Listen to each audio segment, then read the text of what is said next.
Hello and welcome to a next review on my channel. Today I have a Homage watch for you, and if you're not a big fan of Homage watches, then this video is probably not for you and maybe you should turn it off. But if you are willing to stay, maybe you will change your mind, because I have a really special timepiece for you. And it's a Seestern S434. And it's a homage watch of the Glashütte original SeaQ. If you don't know the watch, look it up at YouTube and watch a review, because it's a very beautiful timepiece and it's from a very well-known manufacturer here in Germany, in Glashütte. But even though I think it's a very valuable watch, it's a little bit too expensive in my eyes, because it costs around 7,000 to 10,000 euros for a watch that looks like exactly like this. This is a especially good copy of the watch, and so it looks like this and cost way more, and you even can't see the movement inside it because it has no see-through case on the back. So the main thing is the movement. If you are really into watches and you adore the work of a Glashütte Original, then go for it. Then buy yourself the watch. But for myself, I would think this is a better option, because it only cost $250 and it was exceptional cheap in my eyes for what I get. It's phenomenal, and I will tell you why. First of all, let's get into the dimensions. We have a diameter of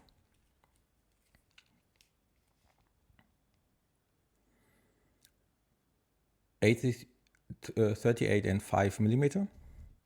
With the crown, it's a little bit bigger, 42, but it depends where you measure it, but it's roughly about 39 millimeter. I think officially it's stated 39.5 or 39, something about this. We have a lug-to-lug of 46 millimeter roughly. 46. We have a thickness of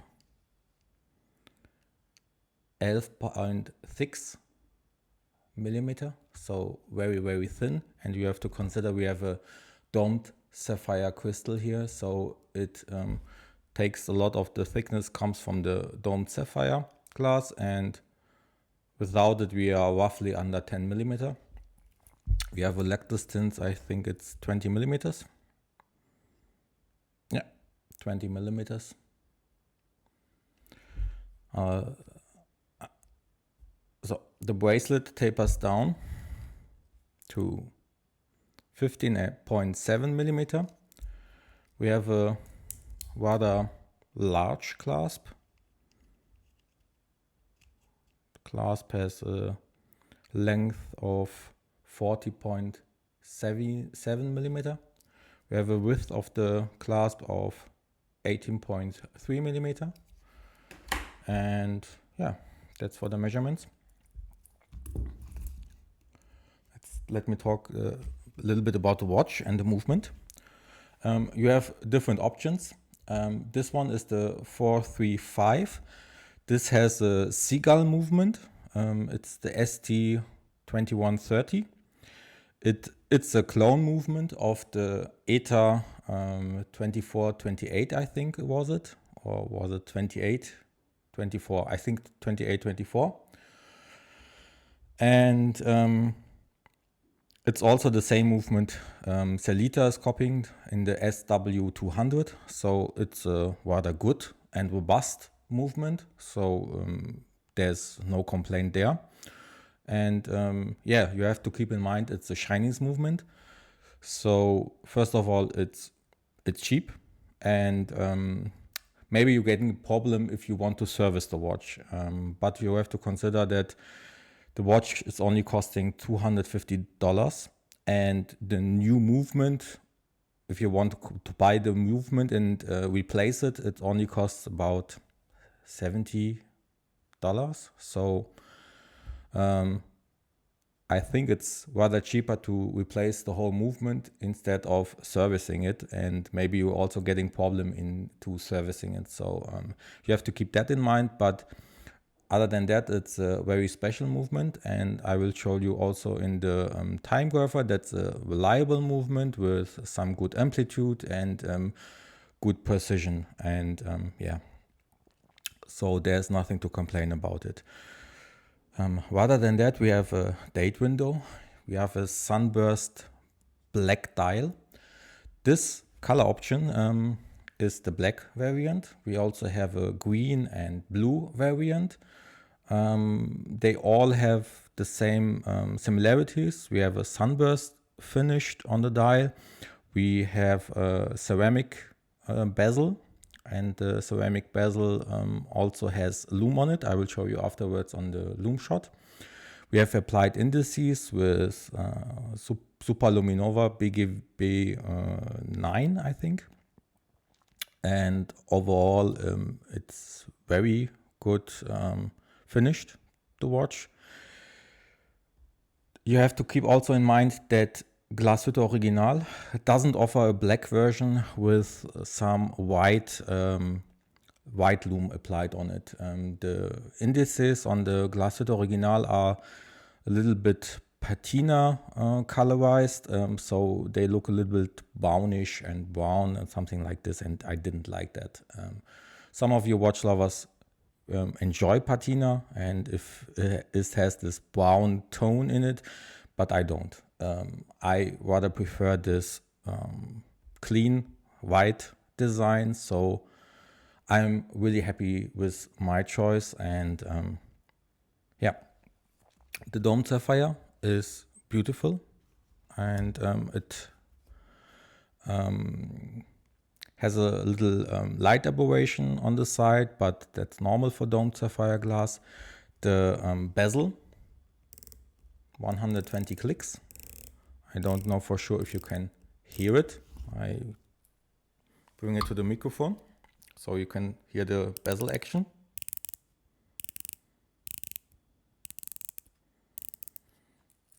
It sounds nice, but it's nothing so special. There's a little bounce in it, if you can see. If I move it to the side, it bounces a little bit back. There's some kind of coil or mechanism to hold it in place. Let's align the watch because I can't stand misaligned watches.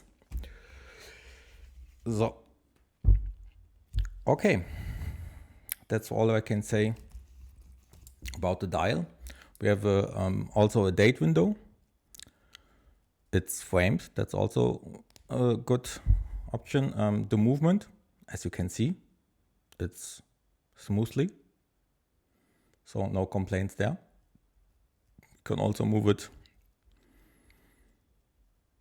one time to 12 o'clock to move the date window.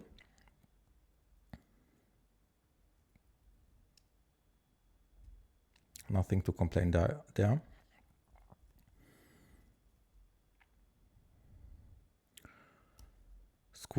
Screw down crown, 200 meter water resistance, automatic movement. Yeah, come on. Yeah. I have to apply a little bit more force than usual. Or maybe I'm doing something wrong.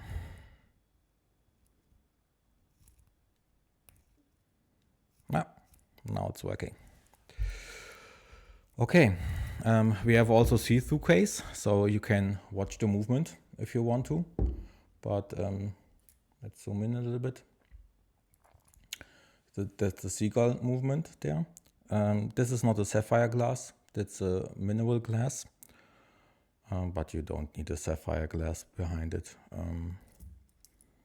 Other than that, nothing special. Mostly satinated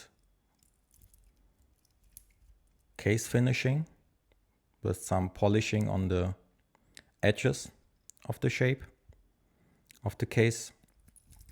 And we have the oyster style bracelet with some brushed finishing. On the sides it's polished, screw in pins, and they come rather easily out, so there's no problem if you want to adjust the bracelet on yourself. The clasp is, in my eyes, rather big, but that's a little bit normal for a diver watch, so you have to live with it. But I will show you afterwards in the wrist shot that it's taking some wrist space. What's especially cool is we have, at this price point, we have a on the fly adjustment. As you can see, there is written push. I wish it would be a little bit more easy, but normally you have to push it here and then you can extend it. As you can see, push. Yeah, there's no click mechanism, so I can't really tell for sure when it's on, and that's a little bit difficult sometimes to figure out if I can pull and adjust it exactly like I want, but rather have it than don't have it, so it's okay. So now we take a look at the Timegrapher, and as you can see, it has a precision of 3 to 6 seconds a day. We have a good amplitude and a beat error of 0.1 milliseconds. And you have to consider that you have to make different measurements at different positions of the watch, and then you can calculate the real precision. So like you can see now it's -2, but here it can be plus 3 or plus 6 seconds. Throughout the day I haven't noticed any great time deviation, so it would be around 0 to 5-6 seconds a day, so it's okay. I have nothing to complain about it. It's a okay movement, and for the money you pay, it's a very good movement, if I might say. So let's get the watch on the wrist. I have a 6 3/4 inch wrist size, so 17 centimeters.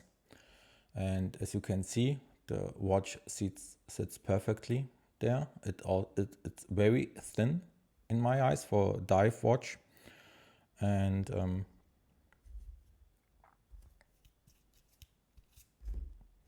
as you can see, the clasp is very big. I already made a big scratch on the clasp, but yeah, watches are meant to be worn, so that's okay. I would rather prefer not to have the Seestern on the clasp. I think it would be enough if only Seestern was written on the clasp, but yeah, it is what it is. And rather than that, it's really good looking. And I like this reflecting sunburst dial on this watch because it gives it a little bit pep in the looks. So let's take a quick Lume shot at the end.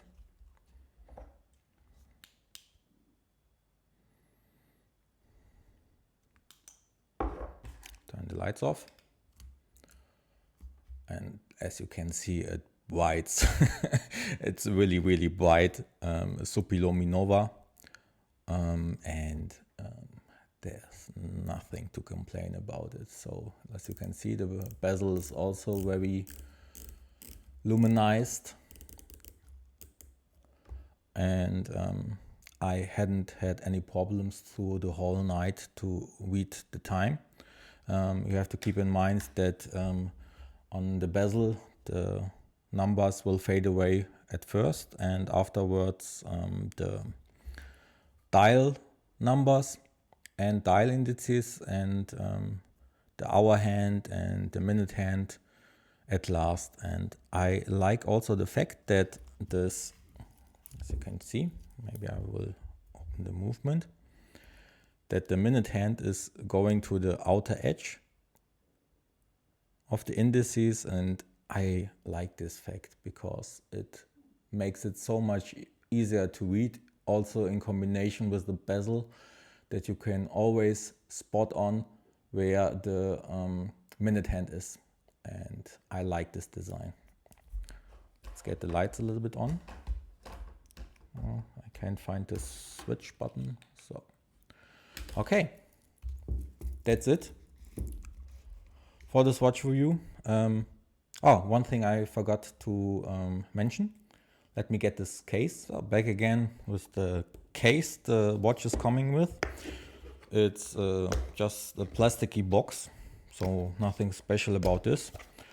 But what I wanted to show you is you get a free cloth strap with it. So that's nice. That's completely free, so you don't have to pay anything for it. And I've ordered this watch from the Seestern official website. I have ordered for 250 euros. There's also an option to buy the S434.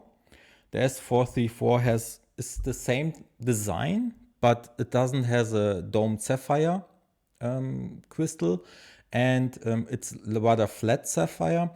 And the watch is a little bit thicker and has a other movement. I think it's the NH35 from SeaQ.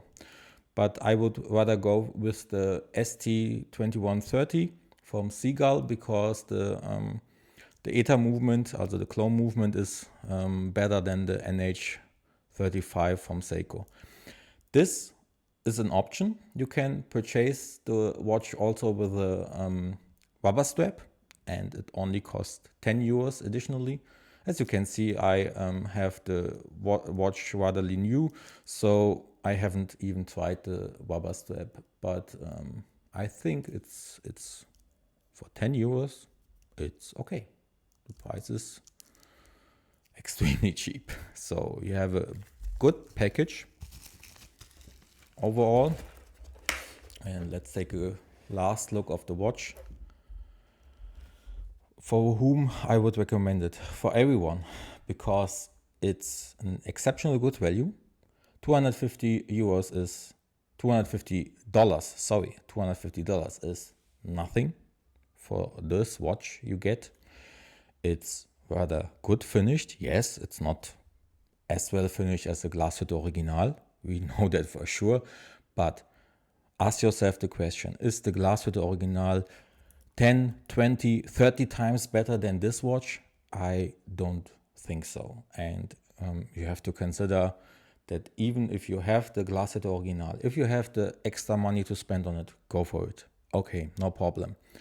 But you have to consider also you have to service the watch. This watch, 250 euros, is not even the amount you have to pay for a service at Glashütte Original. I suggest it's not the amount you have to pay. So 250 euros is nothing. And I keep telling euros, dollars, sorry, dollars. It's nothing. And you can buy this watch, wear it to any occasion as you want. You can dress it up, you can dress it down. I would rather suggest to own such a watch for everyday activities, like you are in the garden, or you want to go to the gym, or you want to go to swimming and you didn't want to use your I don't know, Rolex Submariner or Seamaster Omega, and you didn't want to damage them, then go for this watch. And I think it's a great watch, and that's all I can say about this watch. I think I will also be purchasing something else from Seestern, because I was really surprised about the quality of this watch. It's not exceptional good, yes, we know it all, but for the price, it's a cool looking watch. It has great dimensions and it wears really good. One thing I want to also complain at last, the edges on the clasp are a little bit, a little bit rough. So they are a little bit thick, and sometimes if you don't be a little cautious, then you can scratch yourself a little bit. But it's a small complaint. Overall, it's very well finished. Yeah. So overall, great watch for a budget-friendly option. And that's it. I hope you enjoyed the video. Give me a like, please, and subscribe to the channel. And hopefully it grows and I can maybe buy another watch for you to review. Goodbye.